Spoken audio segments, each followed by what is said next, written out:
विश्व हिंदू परिषद का एक अथक प्रयास रहा, जो राम मंदिर के लिए जन जन के अंदर जो प्रेरणा जगाने का कार्य किया है, वो केवल हमारी विश्व हिंदू परिषद ने किया है। प्रारंभ करें। आचार्यों को माइक दे दिया जाए।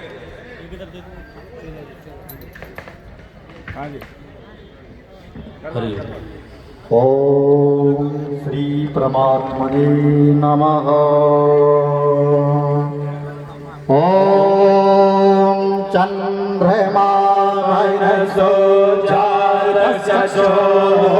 सूर्यो अरायता श्रोता वायुस्य प्राणस्य मोहादग्निरजायता स्वस्ति न इंद्रो बृहस्पतिर्वाः स्वस्ति नः पूषा विश्ववेदाः स्वस्ति नस्तारिषो अरिष्टनेमिः स्वस्ति नो बृहस्पतिर्दधातु पृथदस्वा मरुतः पृश्निमाकरः शुभज्ञावानो विदते भुजगमयः अग्निर्जीवामनवः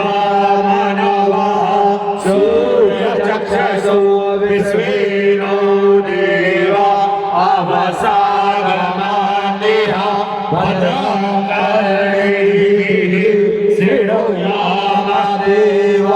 भद्रं पश्येमाक्षभिर्यजत्राः श्रीरैराङ्गै।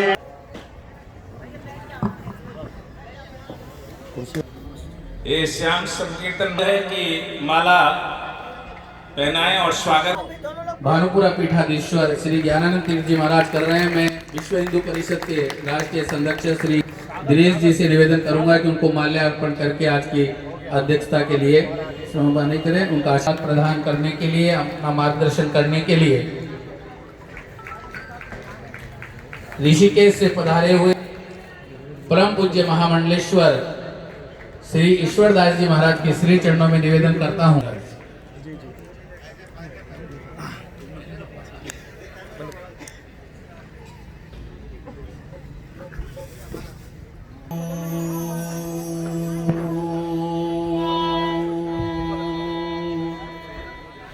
श्री बल्लभगढ़ परम पूज्य अनंत श्री विभूषित साकेतवासी श्री 1008 परम पूज्य श्री आनंददास भैया जी महाराज की जन्म महोत्सव एवं श्रीमद् भागवत कथा की यह दिव्य भव्य आयोजन पूरे भारतवर्ष के हमारे सनातन धर्म के रक्षक परम पूज्य अनंत श्री विभूषित जगत गुरु भानु पीठाधीश्वर जगत गुरु शंकराचार्य स्वामी ज्ञानानंद तीर्थ जी महाराज आज की सभा का अध्यक्षता कर रहे हैं और इस कार्यक्रम के सूत्रधार आयोजक हमारे पूरे सनातन धर्म के प्रचार प्रसार में जो नित्य प्रति नए नए तीर्थों का दर्शन, संतों का दर्शन करने वाले परम पूज्य हमारे भगवताचार्य संत सेवी गोसेवी श्री विजय राम दास भैया जी महाराज, जो पूरे चारों तरफ जहां भी जाओ वहां भैया जी, जिनके आयोजन कई वर्षों से लगातार पूज्य महाराज श्री का जन्म महोत्सव नगरी में दिव्य कुंभ का आयोजन प्रतिवर्ष के भांति यहाँ आप लोग दर्शन करते आ रहे हैं। हमारे श्री राम जन्मभूमि के आंदोलन के आप लोग के अथक परिश्रम से और आज मंच पर विराजमान हमारे पूरे तीर्थों से जिनका नाम उच्चारण हमारे परम पूज्य महामंडलेश्वर अखिल भारतीय संत समिति के राष्ट्रीय श्री वैष्णवदास जी महाराज विराजमान हैं। महामंडलेश्वर वृंदावन से संत कुमार दास जी महाराज विराजमान हैं और निर्वाणी अनी अखाड़े के राष्ट्रीय सचिव और कुंभ के आयोजन में जिनकी अहम भूमिका रहती है और अखिल भारतीय संत समिति के राष्ट्रीय सचिव और अखाड़ा परिषद के भी राष्ट्रीय प्रवक्ता, अनेक तीर्थों से पूज्य संतों का आगमन हुआ है। यह एक आयोजन जहां पूरे विश्व की दृष्टि मंदिर तैयार हो चुका है और अभी 22 जनवरी को जहां पर पूरे विश्व की दृष्टि से पूरा विश्व के जनमानस की दृष्टि है, ऐसे भगवान यहाँ पर हैं, हमेशा रहे हैं और यह कोई मंदिर तो अनेकों भारतवर्ष में होंगे, पूरे विश्व में है। पत्थर और सोने चांदी से मढ़े हुए मंदिर बड़े बड़े दिव्य हैं, लेकिन वह मंदिर नहीं है कि जो केवल देखने में भव्य हो, जिसकी केवल सोने चांदियों का महत्व हो, लेकिन वह हमारा भव्य और दिव्य राम मंदिर है। बहुत गौरव की बात है। हम तो मानेंगे कि बड़ा सौभाग्य है कि वह पुनीत अवसर भी बल्लभगढ़ को प्राप्त है कि श्रीमद् भागवत कथा के द्वारा यह आयोजन हो रहा है। जो हमारे महापुरुषों ने, संतों ने और हमारे संघ और विश्व हिंदू परिषद ने जो आयोजन और देश के प्रधानमंत्री ने भी कहा है कि हम 14 से स्वच्छता दिवस मनाएंगे। केवल प्रधानमंत्री जी हमारे जो आह्वान किए हैं देश की स्वच्छता के लिए, तो हमें सब लोग 14 जनवरी से स्वच्छता अभियान में भी जुड़ना है।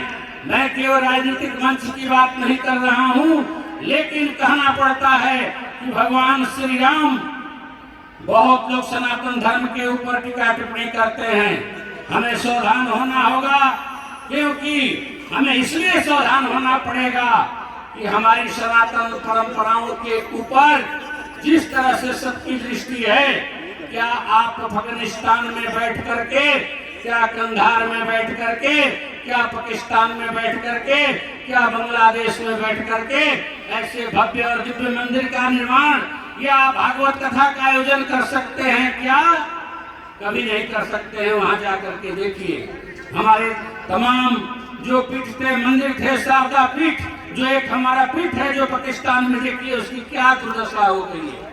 उसको छिन्न भिन्न कर दिया गया है, समाप्त कर दिया गया है। लौकुश की लाहौर जो राजधानी रही है, वह उनकी समाधि है। जाकर के आप देखेंगे तो आपको कैसा महसूस होगा। हमारे देश के ऊपर अत्याचार करने वाले अतिताइयों का आज भी चिन्ह हमारे भारतवर्ष में बहुत जगह देखने को मिलता है।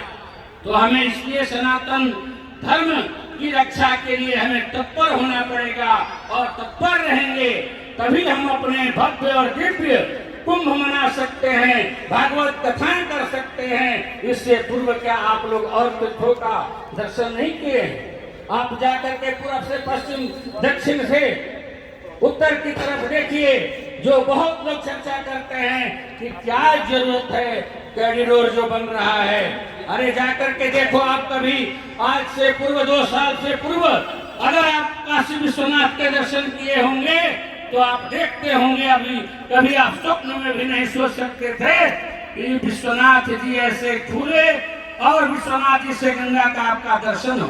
क्या आप कल्पना कर सकते थे? कभी नहीं कर सकते थे। लेकिन आज वो भव्य और दिव्य, लोग कहते हैं मंदिर बनाने से क्या होगा, क्या लाभ होगा। अरे मंदिर बनाने से केदारनाथ का विकास हुआ, कॉरिडोर बना, जाकर के देखो कि रिकॉर्ड टूट गया है। कितना भव्य दिव्य, लाखों नौजवान हमारे बच्चे जाकर के बाबा विश्वनाथ के दर्शन कर रहे हैं, केदारनाथ के दर्शन कर रहे हैं। आज अयोध्या की पावन भूमि में जाने के लिए पूरा देश का जन जन जिस तरह से ललायित है। देश के हमारे प्रधानमंत्री ने ऐसा एक अपना उदाहरण दिखाया, कोई देश का हमें खुल करके कहने में कोई संकोच नहीं होगा, क्योंकि जैसा राजा होता है वैसा ही उसकी प्रजा होती है। हमारे देश के प्रधानमंत्री ने तिलक धारण करके, कोई तिलक और शिखा सूत्र का जो लोग अपमान करते थे, वो हमारे देश के प्रधानमंत्री ने दिखाया कि तिलक का क्या महत्व होता है, गंगा का क्या महत्व होता है, गाय का क्या महत्व होता है, उन्होंने दिखाया। और जाकर के गंगा में डुबकी लगाया और आकर के आज देश में बहुत ऐसे कुचक्र चल रहे हैं कि देश को तोड़ दो, देश को कमजोर कर दो, क्योंकि देश कमजोर होगा तो आपकी संस्कृति कमजोर होगी। इसलिए हमें सावधान होना होगा, क्योंकि हमारे भगवान श्री राम की वह छवि जो अंतिम जूठे बैल को खाते हैं, भगवान किसी ऋषि के पास नहीं जाते हैं। बहुत बड़े बड़े ऋषि भी थे, लेकिन कहाँ जाते हैं? जिसको अछूत समझता है समाज, उसके भगवान श्री राघवेंद्र वहां पहुंचते हैं, वानर भाइयों का सहयोग लेते हैं। जिसको हम अछूत मानते हैं, अधम मानते हैं, उन लोगों को भी इस धराधाम पर आने वाले भगवान राघवेंद्र ने अपनाया हो, गले लगाया हो, अपनी प्रजा के लिए। एक धोबी के कहने पर जिसको आप अछूत मानते हैं, उसकी अपनी जिसके ऊपर इतनी गहरी सोच हो, ऐसे भगवान श्री राम का कोई निरादर करे, कोई बात करे ना, ऐसा। अरे वो तो साक्षात भगवान परम ब्रह्म परमेश्वर है। और आज श्रीमद् भागवत कथा का जो आयोजन हो रहा है, कथा हो रही है, उसमें धुंधकारी की भी कथा आती है। और कौन थे गोकर्ण? जिनके कान गायों के समान थे। गाय से गोकर्ण की उत्पत्ति हुई, तो बिना गाय के भगवान का अवतार भी किससे है? गाय से। पायस खीर से आहुति दी गई। खीर किससे बनता है? गाय के दूध से। गाय के दूध से खीर की आहुति देने से भगवान का प्राकट्य हुआ है। भगवान इस धराधाम पर आए हैं, तो हमें गाय की भी रक्षा करनी होगी। गाय नहीं तो संस्कृति नहीं। इसलिए जो भी हमारी माताएं पहने आई हैं, हमें सावधान होना पड़ेगा, क्योंकि हमें गौ माता को बचाना होगा, तभी भागवत बचेगी, संस्कृति बचेगी, राष्ट्र बचेगा। बोलिए भारत माता की, भारत माता की, भारत माता की।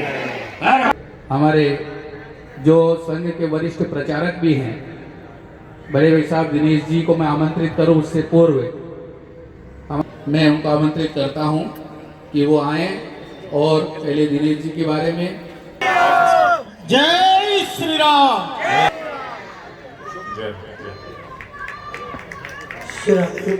सभी में साक्षर माला करके मौन पाठ आरंभ कर देंगे। पूज्य सभी संतों के चरणों में सादर मंच पर संतों के श्री चरणों में हम सभी यहाँ इस नगर के श्रेष्ठ जनों के चरणों में बैठने का जो अवसर प्राप्त हुआ है, आप लोगों का जो आशीर्वाद मिला है, जो दर्शन करने का सौभाग्य प्राप्त हुआ है, मुझे अपने माननीय दिनेश चंद जी उत्तर प्राचीन भारतीय इतिहास व संस्कृति से की पढ़ाई पूरी की आपने। 1968 से आप प्रचारक जीवन मथुरा नगर से ही आपने प्रारंभ किया। 1990 में ब्रज प्रांत के प्रांत प्रचारक रहते हुए श्री राम जन्मभूमि आंदोलन में आपकी बहुत ही सक्रिय भूमिका रही। एक दिन के नेतृत्व का दायित्व निभाया। 1997 में उत्तर प्रदेश एवं उत्तराखंड के संयुक्त सह क्षेत्र प्रचारक रहे। 2003 में उत्तर क्षेत्र के क्षेत्र प्रचारक रहे। हमारे क्षेत्र में दिल्ली, हरियाणा, पंजाब, हिमाचल, जम्मू कश्मीर व लद्दाख आता है, उस क्षेत्र के आप क्षेत्रीय प्रचारक रहे। 2008 से आप विश्व हिंदू परिषद में दायित्व पर पूरा कार्य देख रहे हैं। 2008 में अमरनाथ श्राइन बोर्ड जम्मू कश्मीर सरकार ने भंग किया और श्राइन बोर्ड की 100 एकड़ भूमि को सरकार ने वापस लिया, जिसका पूरे भारत में विरोध हुआ। उस विरोध का नेतृत्व आपने ही किया, जिसमें सफलता मिली और बोर्ड का पुनः गठन किया गया और 100 एकड़ भूमि आपके ही प्रयास से पुनः हिंदू समाज को प्राप्त हुई मिली। 2009 में विश्व हिंदू परिषद के पहले संगठन महामंत्री बने आप श्री राम जन्मभूमि तीर्थ क्षेत्र के विशेष आमंत्रित सदस्य हैं। ये हमारे लिए सौभाग्य है कि हमको आज सभी को निमंत्रण देने के लिए यहाँ आयोजक हैं। आपका केंद्र, ये हमारा सौभाग्य है कि आपका केंद्र कार्यालय जो है दिल्ली में। इन्हीं शब्दों के साथ जय श्री करता हूँ कि वो पधारे और सभी लोगों को मार्गदर्शन भी करें एवं राम जन्म में भगवान श्री राम जय पूज्य शंकराचार्य जी को साष्टांग प्रणाम करता हुआ इस आयोजन में मंच पर तथा दूसरी दिशा में भी मंच पर बैठे हुए सभी पूज्य संत उनको सादर प्रणाम करता हूँ। जो इस भागवत कथा इस आयोजन में सम्मिलित श्रद्धेय माताएं बहनें, आदरणीय बंधु,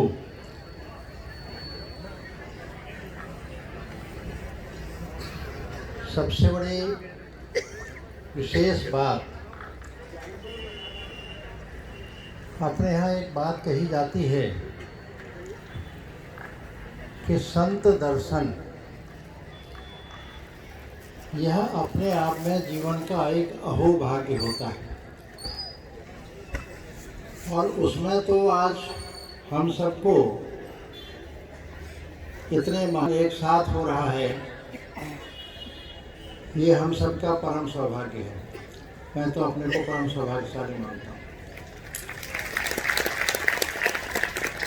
प्रसंग लंबा हो जाएगा, नहीं तो नारद जी और विष्णु जी का संवाद, उसका निष्कर्ष इतना ही है, उन्होंने भेज दिया कि जाओ अमुक अमुक ऐसे सब करते करते, तो जन्म हुआ, मिलने गए, बातचीत हुई, उसका अगले दिन ही शरीर पूरा हो गया। फिर दोबारा विष्णु जी कहा ये तो ऐसा हो गया, आप अमुक के पास जाओ, वहाँ गए, वहाँ भी उनका एक आध दिन में शरीर पूरा हो गया। अंत में क्या निष्कर्ष निकला, तो एक राजा, नौजवान राजा बन गए, उनके पास जाओ। तो नारद जी ने कहा महाराज इतने जगह जगह भेज रहे हो मुझे, आप ही मुझे उत्तर दे दो ना। नहीं, उत्तर वो दे। तो राजा नौजवान के पास जब पहुँचे तो कि भाई ये मेरा प्रश्न है, उत्तर मुझे चाहिए। तब उन्होंने बताया कि मैं आपके दर्शन करने के कारण से उस जन्म में ये था, ये बना, अंत में फिर गाय बना और आज मैं राजा हूँ। एक संत के दर्शन मात्र से इतना सुपरिणाम आता है, इसलिए हम सब बहुत सौभाग्यशाली हैं। मैं थोड़ा विषय से हट करके भारतवर्ष अति प्राचीन यह राष्ट्र है, देश है। यहाँ की सनातन धर्म, सनातन संस्कृति, सनातन परंपराएं हैं जो युगानुकूल बदलती रहती हैं, परंतु धर्म, संस्कृति, मान्यताएं, जीवन मूल्य यह सब सदैव से निश्चित हैं और आगे भी निश्चित रहेंगी। उन सबसे उन सब में कोई परिवर्तन नहीं होगा, लेकिन व्यवस्थाओं में परिवर्तन होता रहता है आवश्यकता के अनुसार, समय के अनुसार। इस भारतवर्ष की जो समृद्धि, जिसके कारण से उनको सोने की चिड़िया कहा, समृद्धि के इतना समृद्धशाली था, ज्ञान में, विज्ञान में, संस्कार में, धन धान्य में, सभी दृष्टि से ये उत्कर्ष पर था। परंतु यहाँ की खुशहाली और समृद्धि देख करके विदेश के आक्रमणकारियों ने बहुत हमले किए, लूटपाट करने का प्रयास किया, मुकाबला हमारे पूर्वजों ने किया। और आज हम वर्तमान स्थिति में स्वतंत्र रूप से भारतवर्ष के एक देशभक्त नागरिक के नाते से जीवन जी रहे हैं। अब हमको यहाँ के मूल निवासी हैं, मूल निवासी यहाँ के हम हिंदू के नाते से हैं, सनातन धर्मी के नाते से हैं। कोई समाज जिनका केवल 2000 वर्षीय जीवन है, किसी समाज का केवल 1400 वर्षीय जीवन है, हम तो लाखों लाखों वर्षों के जीवन वाले हैं। इसलिए हम यहाँ के मूल निवासी हैं। इस मूल निवासी के नाते से हमको आज दुनिया में हिंदू के नाते कहा जाता है, और इसलिए हमको हिंदू कहने में और हिंदू सुनने में गर्व होने की आवश्यकता है। हमें गर्व है कि हम हिंदू हैं। अपने हजारों वर्ष के आक्रमणों से अपने को बचते बचाते हुए इस हिंदू समाज में अनेक कुछ कुरीतियाँ, रूढ़ियाँ आ गई। धीरे धीरे समय के अनुसार समाज में पूज्य संत महात्मा और समाज के जो अगुआ मुखिया कहलाते हैं, वो चाहे जाति के होंगे चाहे और किसी प्रकार से होंगे, पंथ संप्रदाय के नाते से, उन्होंने इस बात को ध्यान दे करके सुधारने का काफ़ी प्रयास किया। धीरे धीरे अंतर भी आ गया। पहले हमारे यहाँ बाल विवाह होने की परंपरा पड़ गई, आक्रमणकारियों के कारण दिन में विवाह होते थे, हमारे तो मुहूर्त देखकर होते थे, रात्रि को तो उनसे बचने के लिए हो गए। तो इसलिए बाल विवाह भी हमारे यहाँ हर माँ बाप की इच्छा होती है कन्यादान कर लेना, इसलिए उसको बचपन में ही उसको शादी कर दी। आज उसकी परंपरा में बहुत अंतर आया। पर्दा प्रथा, उन्हीं आक्रमणकारियों के चक्कर में पर्दा प्रथा शुरू हुआ, बहुत अंतर आया। ऐसी और अनेक दहेज वगैरह का, भ्रूण हत्या का, ऐसी बहुत सारी समस्याएं हमारे समाज में आ गई। उन सबको हमें दूर करने की आवश्यकता है, तेज गति से दूर करने की आवश्यकता है। बहुत सारे परिवर्तन आ गए हैं, फिर भी हमारे पूज्य महामंडलेश्वर ईश्वरदास जी ने जो प्रभु राघवेंद्र जी सबरी के यहाँ गए, केवट का, निषाद का, इन सब के जीवन के प्रसंग हैं। तो ये हमारे किसी भी ग्रंथ में छुआछूत, ऊंच नीच, जात भेद नहीं है। किसी भी ग्रंथ में हमारे किसी भी अवतार लिए हुए या कोई भी महान पुरुष होंगे, उनके द्वारा कभी भी इस प्रकार का व्यवहार नहीं हुआ। परंतु परिस्थितिवश आज भी ऊंच नीच, छुआछूत, जात भेद का अंतर ये दिखाई देता है। ये वास्तव में समाप्त होना चाहिए। हिंदू हिंदू, भाई भाई, हम सब हिंदू एक। तो फिर ये भेद किस बात का है? कि नाई है, धोबी है, कुम्हार है, लोहार है, फलाना है। ये समाज की व्यवस्था के हिसाब से हम सब हिंदू के नाते से एक हैं, एक परिवार के हैं। और इसलिए अपने घर आना, बुलाना, उनके घर जाना आना, उनके ब्याह शादी, जो धर्म में सम्मिलित होना, ये जो समाज में आवश्यक है, ये वास्तव में मैं आप सभी माताओं और बहनों को निवेदन हाथ जोड़ के करना चाहता हूँ कि इसमें तीव्र गति आएगी आप सबके व्यवहार इस रूप में मानने और करने कराने से। आदमी के करने से इतनी जल्दी गति नहीं आएगी। इसलिए मैं आप सबको निवेदन कर रहा हूँ कि ये हिंदू समाज की जो ऊंच नीच छुआछूत जात भेद की समस्या है, इसको हम दूर करने के अपनी जिम्मेदारी लेकर के अपने घर से शुरू करें, पड़ोस में शुरू करें, रिश्तेदारी में शुरू करें, धीरे धीरे इसको नहीं तो गति के साथ करें। ऐसा आप सबसे निवेदन, सामाजिक समरसता का मेरा एक आह्वान है, ये मेरा एक विशेष है। पूज्य संतों से भी मेरा निवेदन है कि सीधे इस तरह के आयोजनों में जाते हैं, कथा भागवत में जाते हैं, तो सीधे सीधे सामाजिक समरसता का विषय आज एक प्रथम प्राथमिकता पर लेकर के इस विषय को समाज तक पहुंचाने की कृपा करें, ऐसा मेरा निवेदन। रहा राम मंदिर का विषय, तो 22 जनवरी को 12:20 पर प्राण प्रतिष्ठा का जो पूर्ण अनुष्ठान पूरा हो जाएगा। उसमें ये केवल भूमि तल, ग्राउंड फ्लोर, इसके बाद तो प्रथम द्वितीय तल माने फर्स्ट फ्लोर, ग्राउंड फ्लोर और 161 फुट का शिखर बनना बाकी है। उसमें 2 साल लगेंगे, परंतु भक्तों के दर्शन अर्चन पूजन का काम शुरू हो जाएगा। साइड से बगल से वो काम निर्माण का चलता रहेगा। 22 तारीख का ये है, 20, 21, 22 3 दिन मंदिर अनुष्ठान के कारण बंद रहेगा। 23 तारीख से सभी को दर्शन खुल जाएंगे। पूरी तरह से कभी भी आइए, रामलला का दर्शन 500 वर्षों का संघर्ष जो था वो इस बात का था कि रामलला ने जन्म लिए जिस कमरे में, वही गर्भगृह बना। उस गर्भगृह में विग्रह का स्थापन और वहाँ पर फिर रामलला दर्शन अपने जन्मस्थली पर दर्शन देंगे। 500 वर्षों में केवल इसी बात का संघर्ष रहा।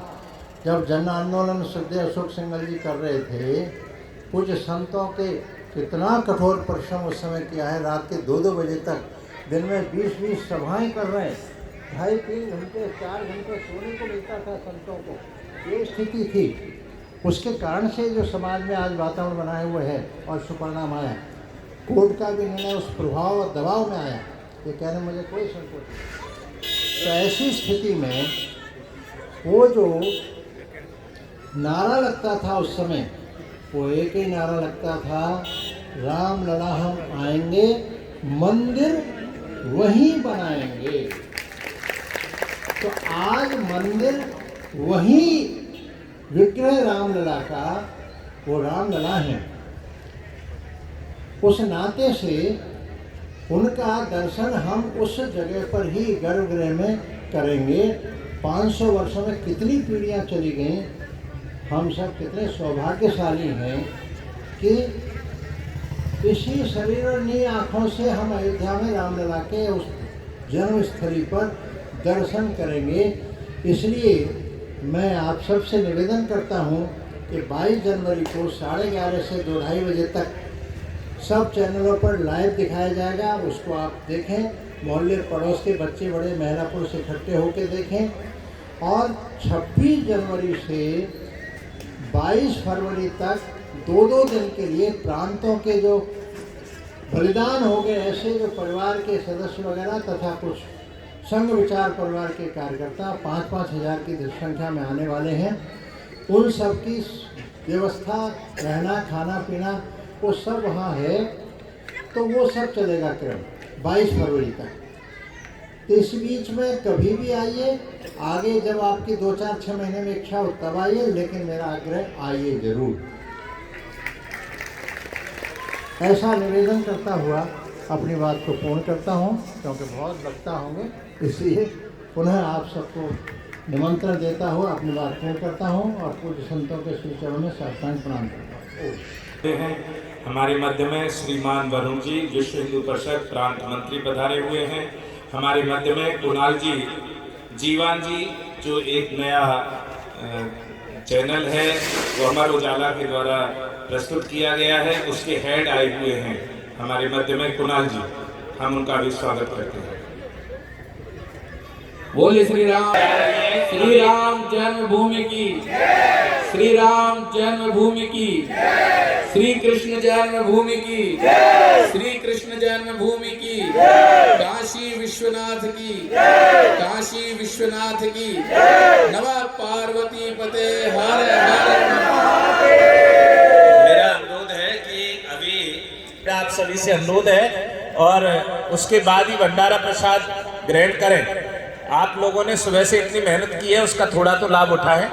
ये संत आए हुए हैं, बार बार तो मिलते नहीं है, साल में एक बार आते हैं, तो आप अन्य कार्यों की अपेक्षा इस कार्य को ही प्रथा। प्रहलाद दास जी महाराज, सीताराम महाराज की, बोलिए श्री सीताराम महाराज की, राम जन्मभूमि की, राम जन्मभूमि की, जय जय श्री राधे।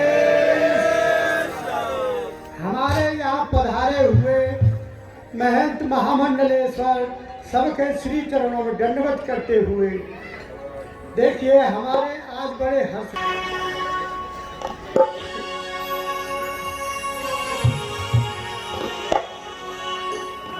मोरा मुकट माथे तिलक और नटवर बेसग पार बजा रहे मुरली अदर चढ़े कदम की।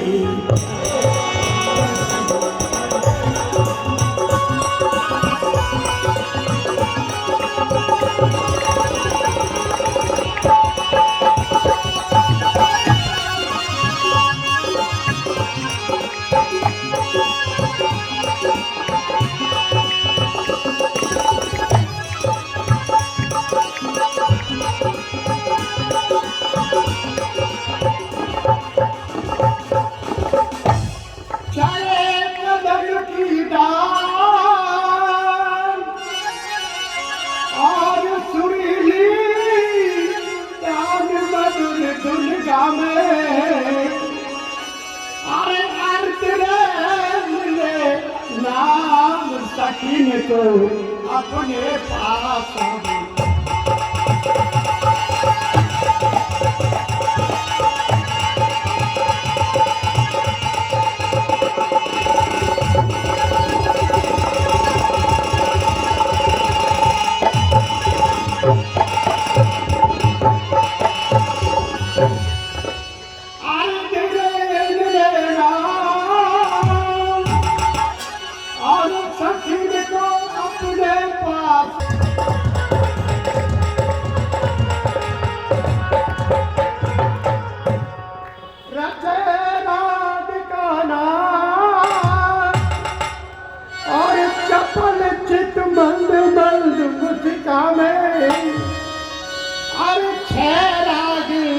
छत्तीस रागिनी श्री लदलाल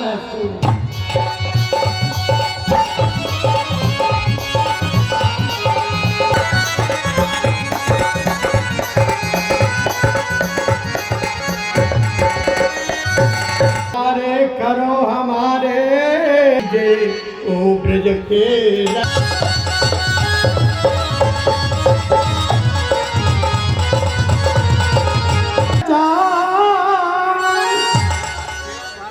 तपाल आत्म का पालना और पानी आसान नहीं है।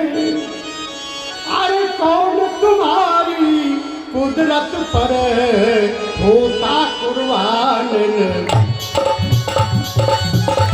बया में। अरे दीन बंद जगती सलेतनी ताकत 1000 श्री विजयदास भैया जी महाराज की, उनके गुरुदेव की, सभी संतों की, सभी भक्तों की, आज के आनंद की। जय जय श्री सीताराम महाराज की। के श्री चरणों में प्रार्थना करता हूँ कि वो भी अपने आशीर्वादों से हम लोग का मार्गदर्शन करें।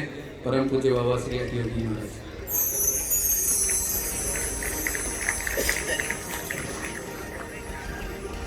सीतानाथसमारम्भां रामानन्दार्यमध्यमाम् अस्मदाचार्यपर्यन्तां वन्दे गुरुपरम्पराम् ज्ञानमूलं गुरुमूर्ति पूजामूलं गुरुपदम् मन्त्रमूलं गुरुवाक्यम् मोक्षमूलं गुरुकृपा। बोलिए सियापति रामचंद्र भगवान की जय। आज के जन्मोत्सव के सम्मानित अध्यक्ष जी महोदय,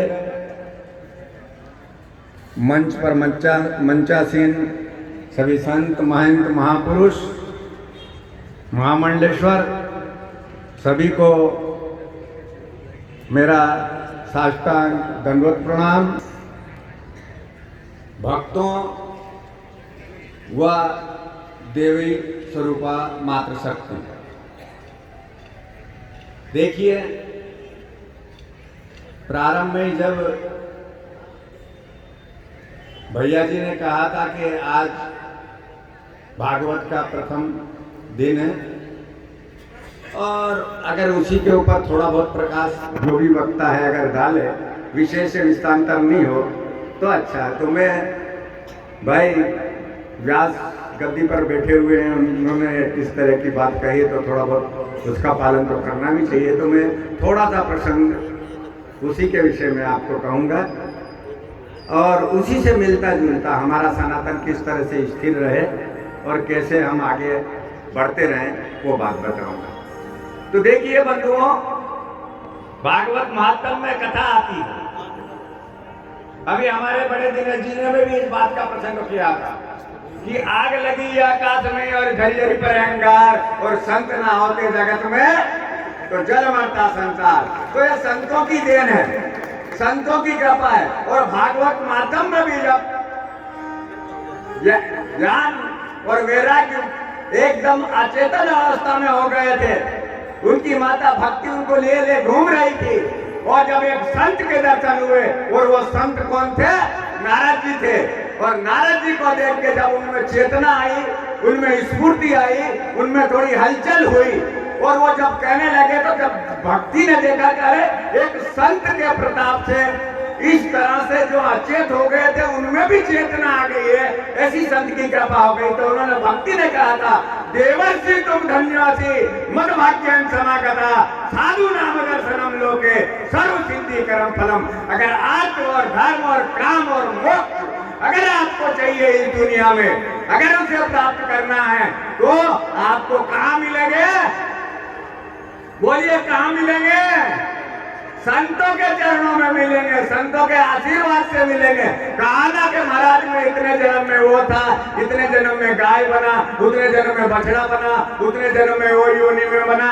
और जब आप संत के दर्शन हो गए तो मैं राजा से महाराजा बन गया। ऐसी संतों की कृपा होती है। तो ये किसका फल है? ये भागवत कथा का माध्यम का फल है, ये भागवत का सुनने का फल है। और ये मैं अपनी मर्जी से नहीं कह रहा हूँ, भागवत महात्म्य में पूर्ण रूप से आया है, मैं आपको सुनाता हूँ। लेकिन एक बात और मैं बता देता हूँ, क्योंकि ये भी कहा कि 1 बजे तक ही कार्यक्रम चलना है, ज्यादा लंबा भी नहीं खींचना है। नहीं तो हमको ऐसा है, रेल के जो पुराने इंजन थे ना वो भाप से चलते थे, पहले स्पीड कम पकड़ते थे, पकड़ते पकड़ते फिर पकड़ते थे। अगर पकड़ने लग जाए तो घंटा आधा घंटा वैसे ही निकल जाए, तो वो नहीं करना है। तो इसलिए हमारी सनातन संस्कृति भी क्यों बचे? जो आज ये भागवत हो रही है ना, आप ये बल्लभगढ़ में बैठे हैं ना, इस भूमि में बैठे हैं ना, भैया जी के माध्यम से जन्मदिन का जो सुन रहे हैं, ये कैसे सुन रहे हैं? क्योंकि हमारा सनातन यहाँ सुरक्षित है। इस जगह इस समय हम सनातन में सुरक्षित है। लेकिन एक समय ऐसा था कि पूरे एशिया में सनातन का डंका बज रहा था, पूरा एशिया सनातन से वो था। हमारे ऋषि महर्षियों ने कहाँ अरब, ईरान, अफगानिस्तान, पाकिस्तान, बांग्लादेश और इंडोनेशिया, जावा, सुमित्रा, सब जगह भारतीय संस्कृति को ढंका बचता था, धीरे धीरे विलुप्त होती जा रही। उसका कारण क्या हुआ? अरे उसका कारण क्या हुआ कि जहां से हमारी सनातन पद्धति, जहां से हमारे ऋषि महात्मा, जहां से हमारे विलुप्त हो गए, वो वहां से सनातन ये हो गई।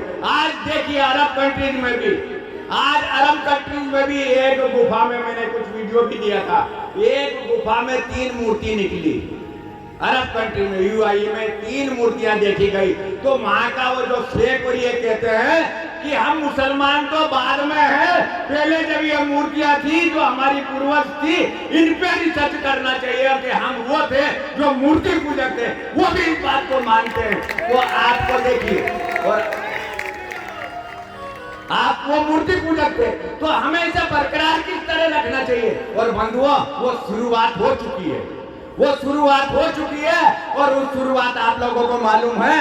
और फिर भी मैं बता देता हूं कि वो शुरुआत 22 जनवरी को रामलला के गर्भगृह में विराजमान होने जा रहे हैं, और यह शुरुआत आपकी हो गई है। अगर आप इसी परिपाटी को आगे बढ़ाते बढ़ाते चले रहेंगे, आगे बढ़ाते चले रहेंगे, तो एक हम कहते हैं सीताराम सीताराम सीताराम कहिए, और जितने भी मंदिर तोड़े हैं उनको वापस दीजिए।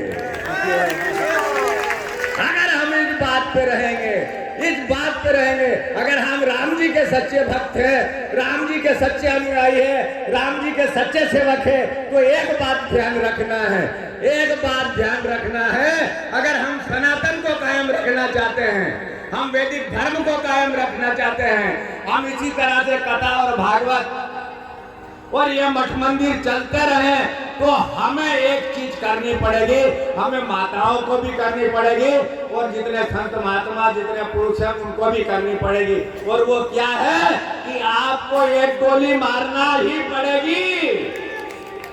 पर वो गोली कैसी है?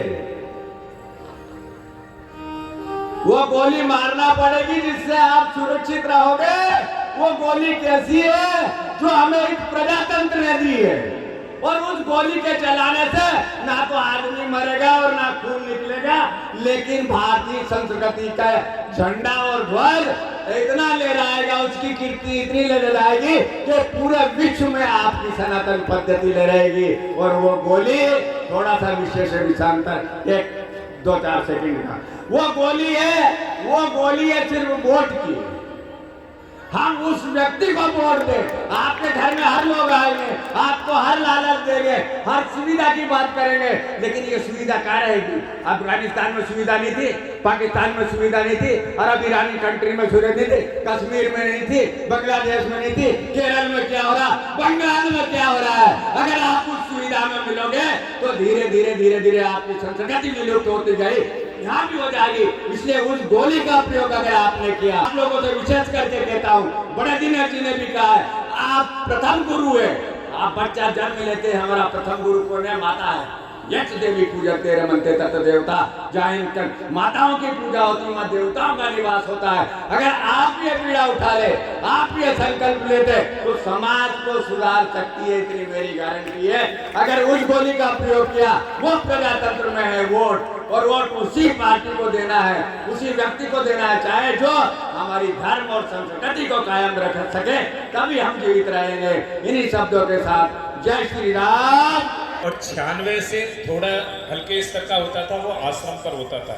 96 से, जो मेरे शिष्य पुराने जुड़े हुए हैं उन्हें सबको पता है, 96 से केवल आश्रम पर होता था, लेकिन 2003 के बाद और महंत श्री नित्य गोपाल दास जी की सानिध्यता में 5 वर्ष यहाँ प्रोग्राम हुआ है, और उनके उत्तराधिकारी कमल नयन दास जी के मुखारविंद से 5 बार भागवत कथा का पान किया है हम लोगों ने इसी मंच से। मैं भगवान राघवेंद्र सरकार से प्रार्थना करता हूं कि आप शतायु हो, डबल शतायु हो, और इसी तरह के धर्म और संस्कृति का कार्य करते रहें। यही मेरी शुभकामनाएं आपके साथ। जय श्री राम, जय श्री कृष्ण। हम लोगों का मार्गदर्शन करें, और इसके बाद में मैं हमारे इस कार्यक्रम के आयोजक, जिनके सानिध्य में कार्यक्रम हो रहा है, परम पूज्य महामंडलेश्वर श्री श्री गजाराट श्री भैया जी महाराज, उनसे भी निवेदन करूंगा कि वो व्यासपीठ पर पधारें और इस भागवत का शुभारंभ कराएं।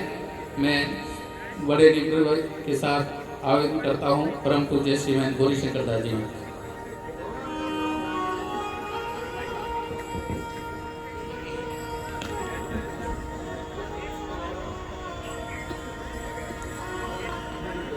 पहले हम सभी लोग ठाकुर जी के नाम का स्मरण करें।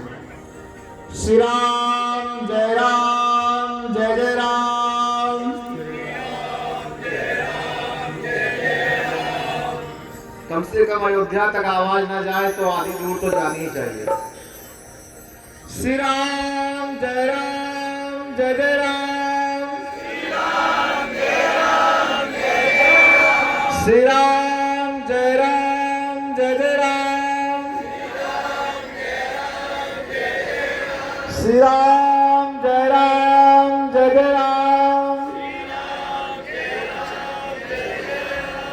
मनोजवम मारुतुल्यवेगम जितेन्द्रियम बुद्धिमतां वरिष्ठम वातात्मजं मानयूथमुख्यम श्री राम दूतम शरणं प्रपद्ये। अनंत वरण श्री हनुमान जी महाराज, अकारण करुणा बरवाने राम राघवेंद्र सरकार और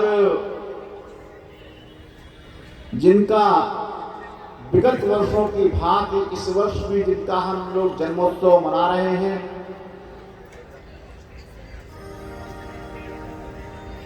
साकेतवासी परम पूज्य आनंददास जी भैया जी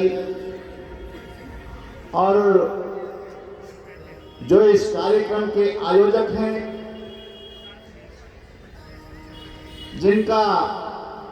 जिनको लोग पूरे देश में भैया जी के नाम से जानते हैं और हमारे हृदय के अति निकट रहने वाले, संतों के हृदय में निरंतर निवास करने वाले परम पूज्य विजयदास जी भैया जी, इस मंच पर विद्यमान पूज्य संत चरण, मां शक्ति माताएं, भाइयों एवं बहनों, आज बड़े हर्ष का दिन है। भगवान श्री रामचंद्र जी अपने भवन में पधारने जा रहे हैं, उससे पहले ही बल्लभगढ़ में उत्सव मनाया जा रहा है। आज आप लोग जिन महापुरुषों का की लड़ाई के बाद में आज ये समय आया है। एक समय था कि जो हमारे महापुरुषों ने मर्यादा पुरुषोत्तम भगवान श्री रामचंद्र की जन्मभूमि के लिए अपने प्राणों की आहुति दे दी। इसलिए दे दी भगवान को शायद ये मंजूर नहीं था।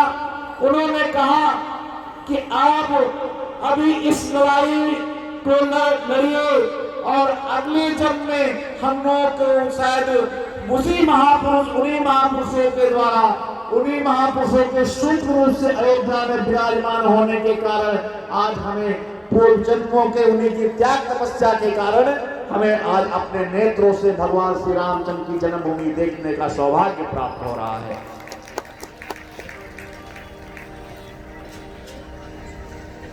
जैसा कि आप लोग संचार के माध्यम से, टीवी के माध्यम से देखते होंगे कि तमाम तैयारियां चल रही हैं।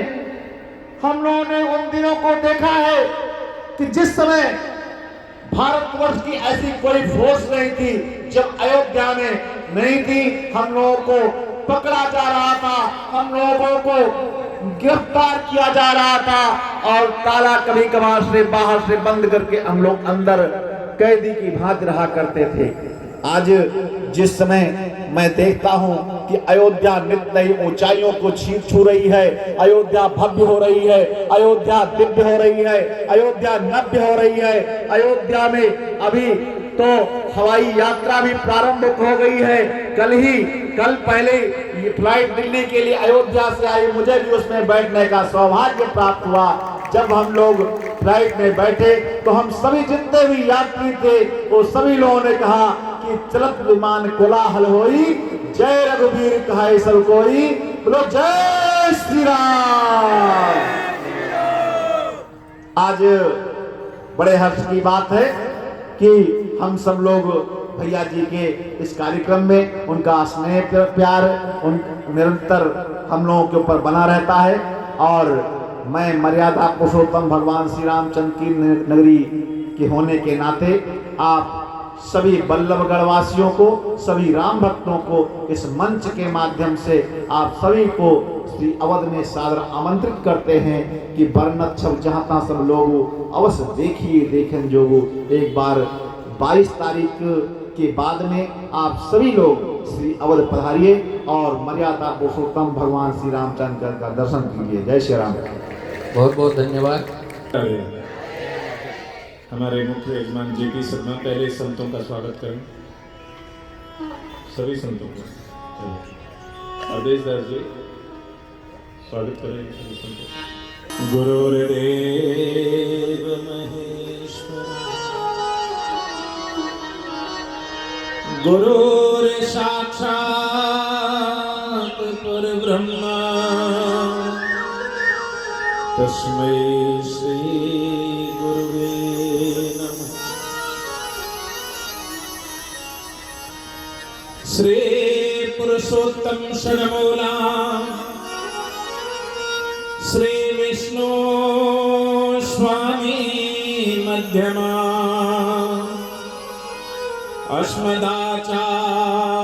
अस्मदाचार्य प्रियंका वंदे गुरु परंपरा। देवक्या पालितो गर्भे लालितो अंगे यशोदया यशोदया युतो बालो गोपालो रमयन्तः। बोलिए सद्गुरुदेव भगवान की, बोलिए कन्हैया लाल की जय। 2 मिनट संकीर्तन। गिरधारी श्याम बनवारी मेरो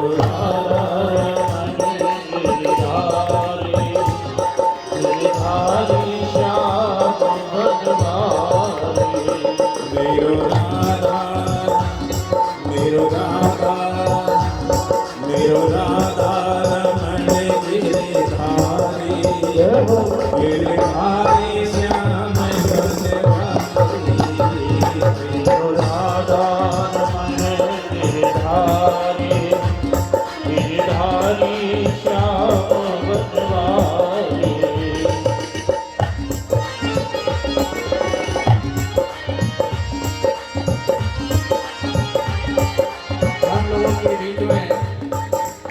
सैनिक उपासक परम पूज्य महामंडलेश्वर श्री दाती महाराज जी भी पधारे हैं, उनका मैं स्वागत करता हूँ, अभिनंदन करता हूँ।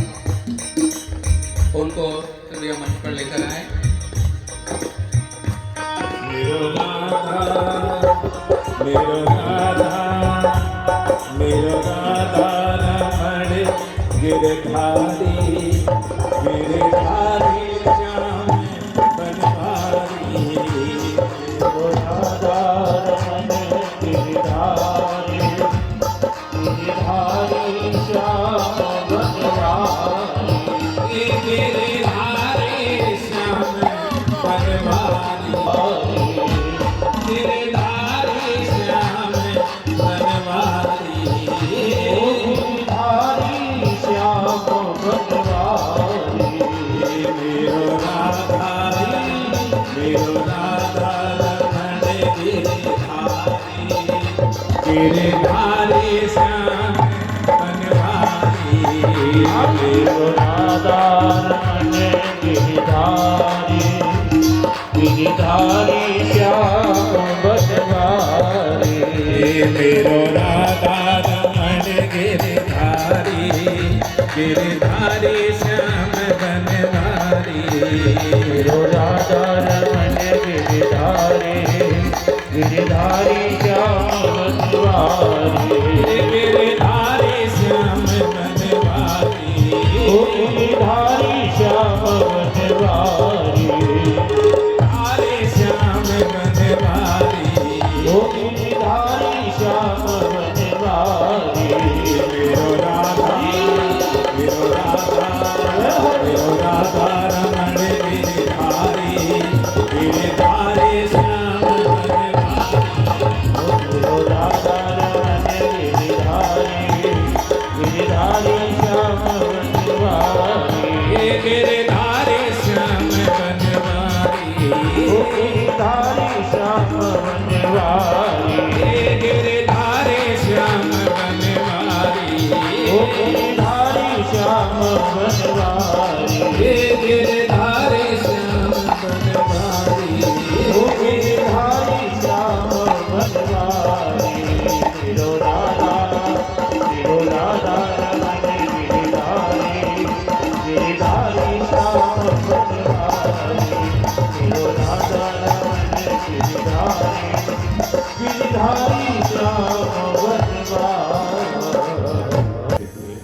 मंच पर आसीन सभी संत श्री चरणों में दास का बारंबार प्रणाम।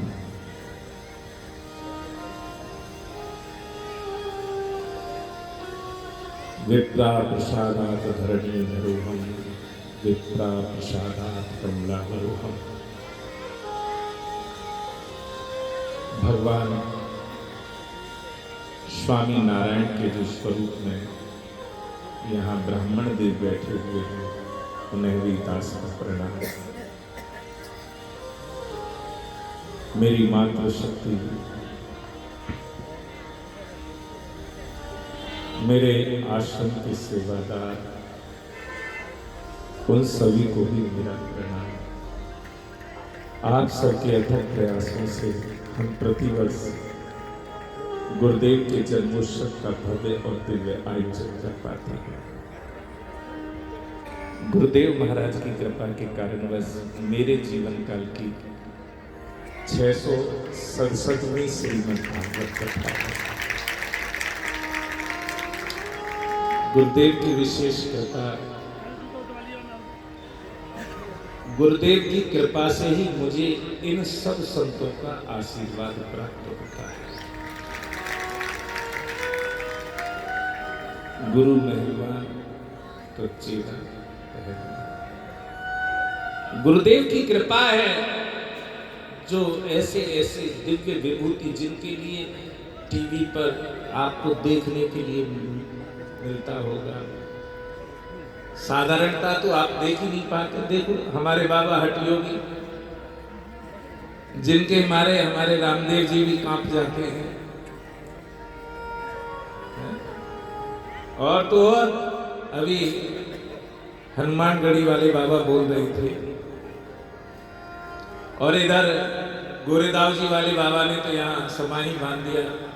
और इस आज की अध्यक्षता कर रहे हैं जगत गुरु भानु पीठाधीश्वर महाराज श्री। मेरे कथा के संबोधन के बाद में तुरंत की तुरंत महाराज श्री से बुलवाया जाएगा। थोड़े उनके आशीर्वचन भी हमें चाहिए। हम तो अनुरोध करेंगे कि कल की अध्यक्षता भी करें, जिससे जो और संत आ रहे हैं हम उनकी वाणी का भी लाभ पाएं। अभी हमारे मध्य में हमारे वो केवल हमारे भागवत जी में आया है कि जो श्रीमद् भागवत कथा का पान करता है वो मुक्त हो जाता है। तो वहां जब धुंधकारी को मुक्ति मिल गई, उसे परमपद मिल गया, उसके लिए विमान आया, तो गोकर्ण इत्यादि सभी जने असमंजस में पड़ गए। कथा तो सभी ने सुनी थी, लेकिन विमान एक ही क्यों आया? श्रवणम संभागे सर्वेषामयि दृश्यते। एक ही विमान क्यों आया? सबके लिए विमान आना चाहिए था। कथा तो सभी सुन रहे थे। फल वेदम ततो जात,